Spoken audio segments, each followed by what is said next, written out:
Hello folks, hello. Starting a little late today because, stomach trouble. You know how it is. Well, maybe you don't. Maybe you have maybe you guys have iron stomachs, I don't know. But yeah, but you know, if I got worried about starting late, I would have an even worse stomach ache then. Because, you know, you can't make up for the lost time. Let's see. The hatch abruptly opened. Abruptly opened.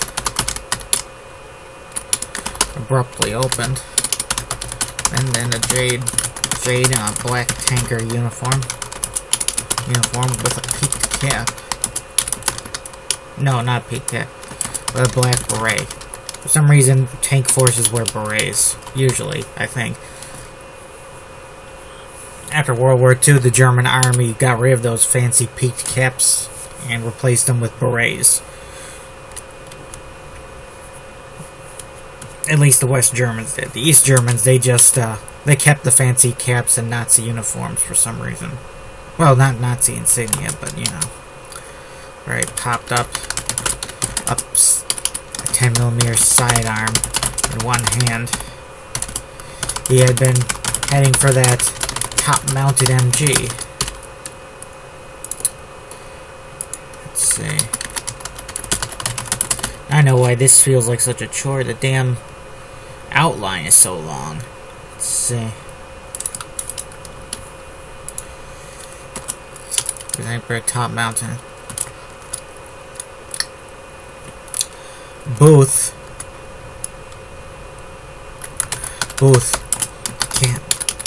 quickly took up his assault rifle and put 10 rounds in the guy's, mostly about his face. He lost the rifle then, but it didn't matter. Plenty of those sort of rifle just lying around at this point. Booth kept the top hatch open after the dead guy slumped back down into the tank interior. Gunfire popped up through the opening, but Booth made sure his arms weren't exposed. Sure to not put his hands or arms in the line of fire. He got the satchel charge ready and threw it down into the tank after a lull in shooting. Then slammed the top hatch shut and jumped off the tank. Both had an unpleasant landing. Hitting the concrete hard with his body. But he wasn't stunned and got moving quickly. He grabbed up his sidearm as he charged for the darkness of some crates. Could have been some Jade waiting there with an assault rifle, or maybe could have been the bayonet. What happened to Corporal Werner's and that older op? That op years ago. Werner did something pretty heroic, just like this. Did this, ended up bayoneted by some Jade just after he got to cover. Fortunately for Booth, fortunately for Booth, there was no Jade in the dark. Yeah. Gotta have a memorable title for a story. Watching Booth, there was no Jade in the dark waiting for him. And he got safely to cover. Probably before the satchel went off. Did he prime the satchel earlier? I gotta check. Last time checking paid because I had said the same guy got up twice. Was helped up to his feet twice. It produced carnage. The explosion ripped through the interior of the tank. Maybe I should call him land ship. But his land ship might be a bit... Land ship. Maybe I'll trade it to lip. Lip, like L-H-I-P. A lip. Land short for land ship. Yeah, that's pretty... It's a pretty cool name. But I'll have to change anti-tank to anti-L. L. Let's see. Tank to land ship. Lip. I didn't spell that wrong, word. It's a fictional word.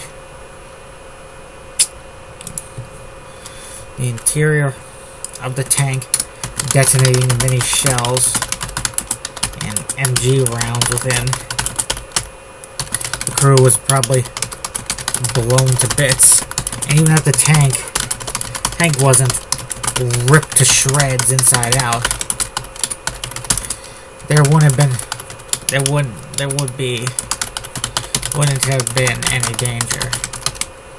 Wouldn't have been, is that double negative? There wouldn't have been any danger. Hit those double negatives, always get me confused. I just keep advertising that grammary thing. Maybe that's what I need. Because Word usually won't tell you if a saying sounds funny. Like I trust this some little checklist document for that. I mean, I don't think it's even an AI, is it? Nah, I want an AI writer assistant.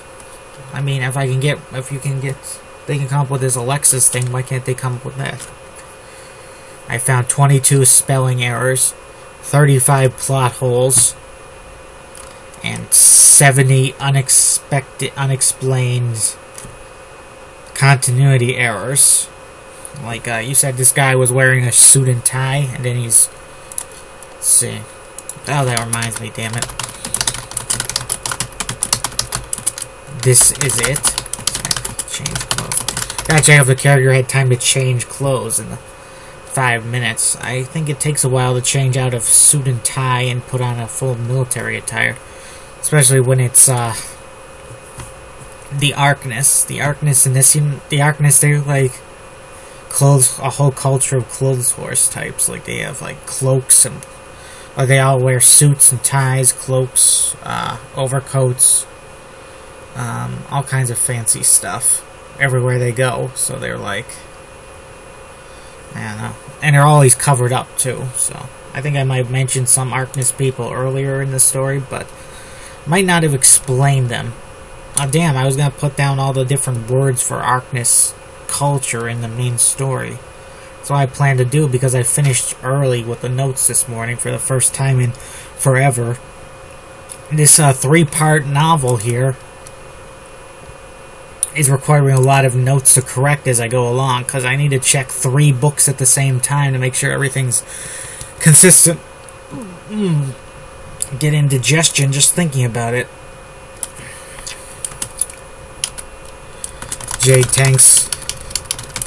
Tanks were not advanced enough to control themselves. Yeah. Imagine tanks that run themselves. I'm surprised that isn't a thing these days. I mean, they have the drones. Why not tanks that drive themselves?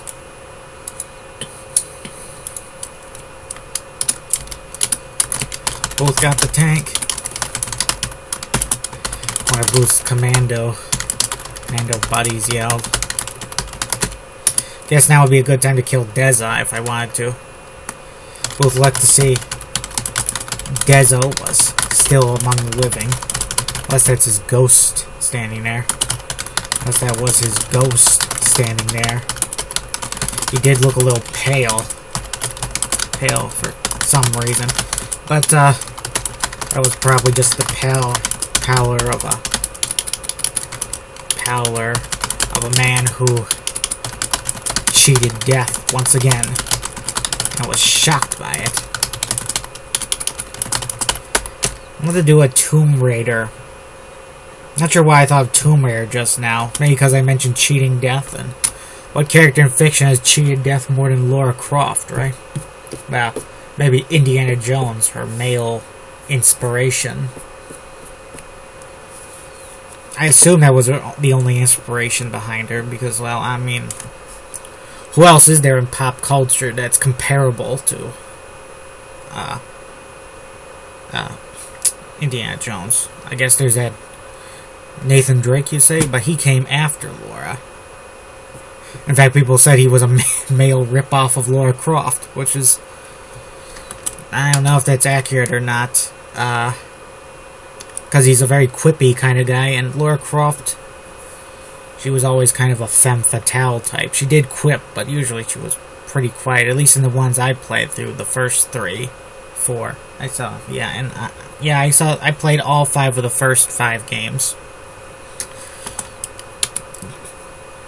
There were some of those where she was pretty much like a silent protagonist almost because she talked so little. I think there were like 3 cutscenes where she talked in the 3rd game. The other ones she just, you know, it's quite a thing.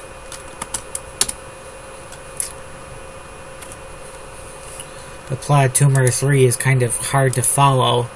Probably could have benefited from a few more cutscenes here and there explaining things. Make sure, that's another bit of advice, folks, when you have a complicated plot and you want people to follow it concisely, make sure you explain things, but, you know, there's a balance. Don't have too much exposition, and maybe you should, and if you want to go for the tip of the iceberg route with as little exposition as possible, then, well, you have to find some clever ways to keep people still informed about what's going on. Let's see. I don't know if I'm that clever. No, probably not. Let's see. Cheated death once. I was shocked by it.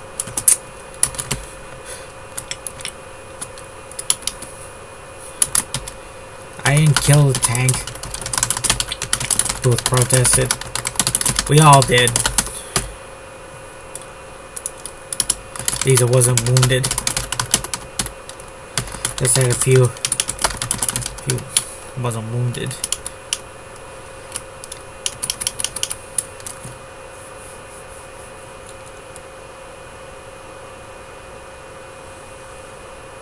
I was shocked too. I had a long ramble about Tomb Raider. We all did it. A lot of us died doing it. Both look at this guy's. That dead guy took the satchel from. Oh, was laying on his back, drenched in blood. About the chest. Eyes closed. Mouth open a little. Open a little. Kept picturing that dead guy from that Full Metal Jacket hand job. Or was it the other guy? I don't know. There were 2 dead bodies. One of them was hand job and the other was, I don't know. They never mentioned his name.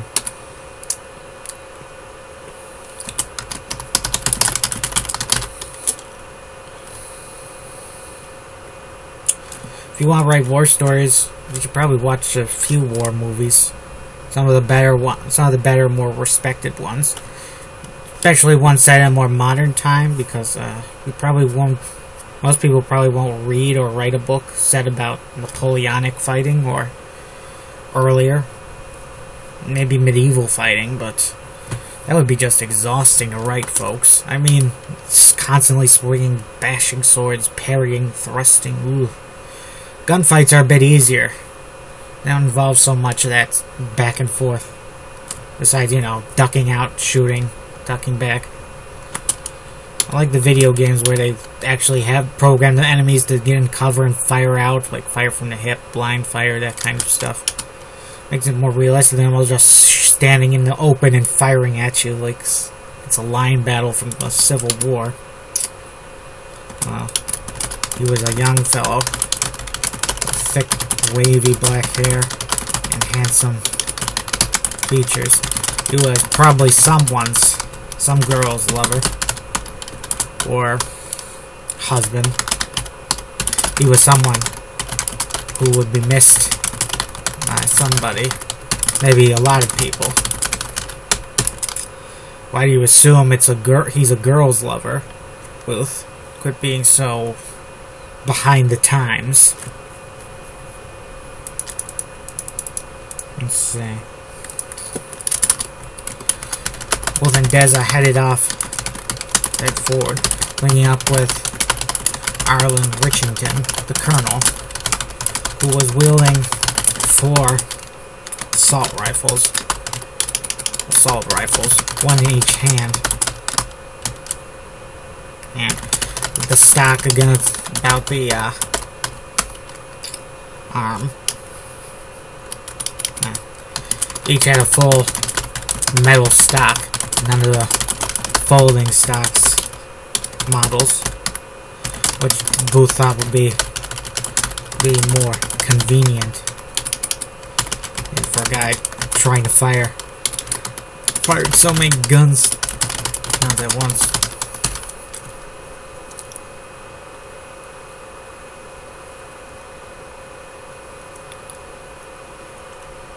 I heard that Wolfenstein 2 wasn't too good. Too much story, not enough cuts. Too much story, not enough gameplay. That's an unfortunate issue.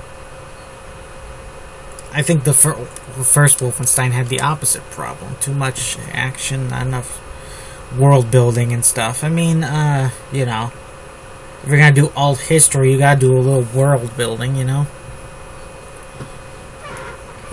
Also, there weren't any, there were only 3 Nazi characters.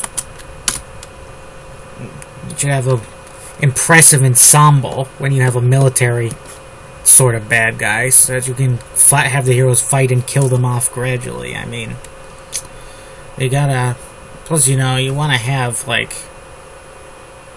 big protagonist requires big enemies, you know? Yeah. Let's see. Firing so many guns at once.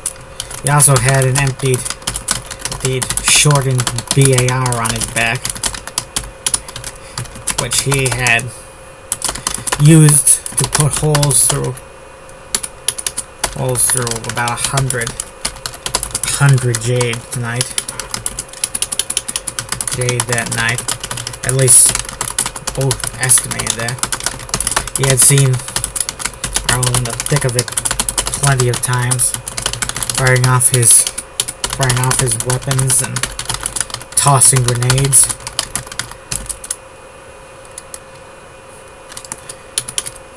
He seemed like a modern warrior with a bunch of guns instead of swords.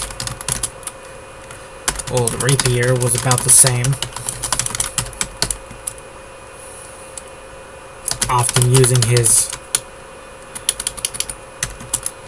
Rapier was a little less confident with his sword these days. Booth thought Rapier was less confident with his sword these days, since he relied more, since he took it out, whipped it out. Ouch.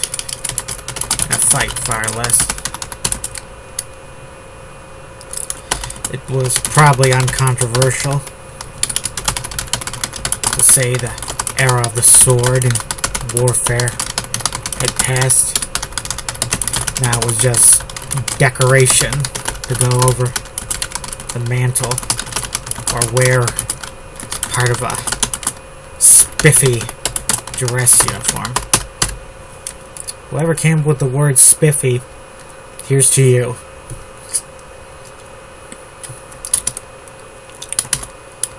Good hunting so far, sir?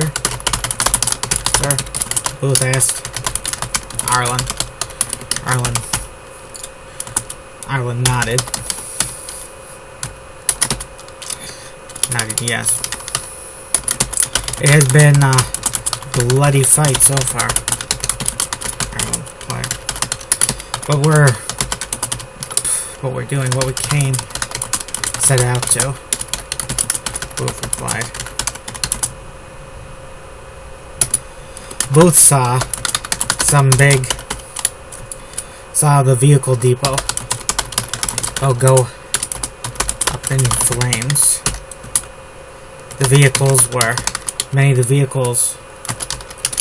Many of the vehicles were shot up liberally by the guerrillas who got close.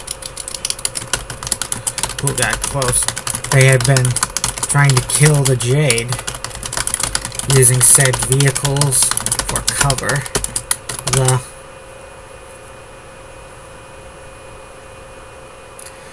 A few tossed grenades sent several Lincoln-fueled vehicles up in flames, and that caused a chain reaction up and down the long line of trucks, jeeps, and staff cars, and military cars, and staff cars of the more armored military sort, not so much civilian.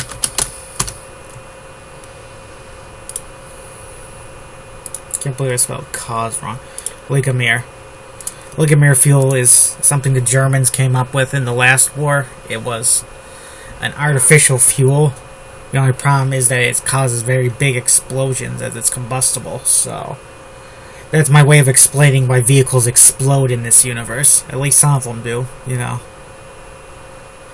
A way to actually have those exploding barrels, exploding fuel things that you see in a lot of fiction that's not true. I keep seeing differing sources on if flamethrowers will go up in flames when they're shot, if they're full, or if they're just, you know, they'll just get punctured and the guy will die from a bullet in his back instead of being bursted alive by fire.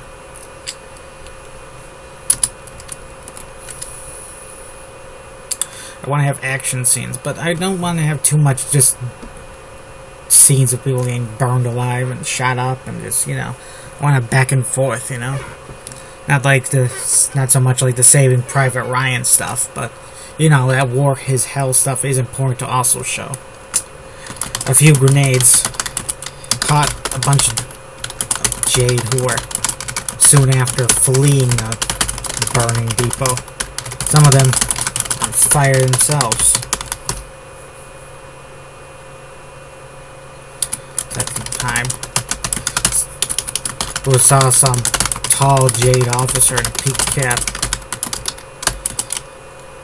and black greatcoat attack the guerrillas at the fuel depot with some SMG of some kind. Guy went down from 3 bursts through his fancy coat. Down after taking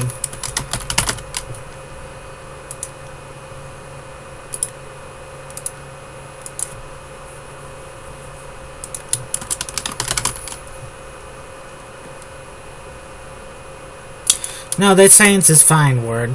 It's fine. Don't make me give you a slap.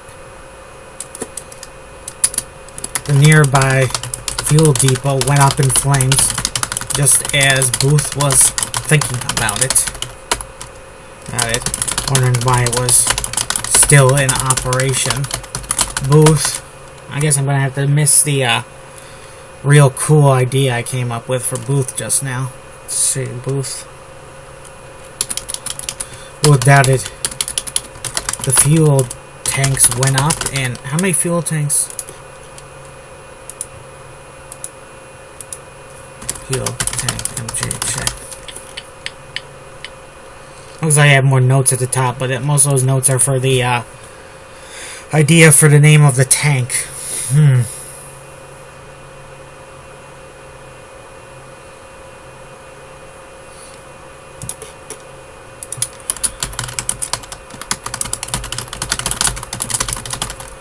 My tank.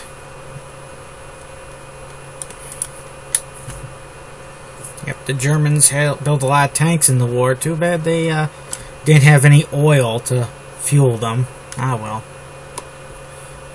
What'd they say? It was kind of a big mistake of the Germans to build an army up around a resource they didn't have, like tungsten and oil. People said that when they switched to oil ships and other things to oil, that was when the Germans lost World War II before it even began, because they didn't have access to any damn oil besides what they got from Romania. The fuel tanks went up in flames. Hearts of Iron is annoying. Why is Romania just sit around? Why they commit suicide by trying to protect Poland? And the Romanians and Poland did have an alliance, but I really don't think that Romania would have saw Poland getting attacked by Germany and said, sure, ooh. That's what they do in the game. They commit mass suicide by picking a fight with Germany. But in real life, the Romanians were saner than that. They didn't say they gave up Transylvania to Hungary. They gave up a little derpy piece of land to Bulgaria. Then they gave up Bessarabia to Russia. And I think now it's Moldova or something. I'm not sure. But anyway, Romania is pretty small. It became pretty small after that. Though after World War II, they got Transylvania back. So there's that at least. The Russians didn't give them back Bessarabia, and the Bulgarians, well, they kept that little piece of land, whatever it was called. Fuel tanks went up in massive fireballs. Probably burning men. Any men at their perimeter was probably cooked alive instantly. Almost like they were caught in some atomic blast. Who would hope the guerrillas responsible were fine. He doubted they did anything fancy like a commando would. Oh shoot, I gotta end this signing session here, folks. Nothing to worry about. I'm just 27 minutes in. Oh boy. Have a nice day.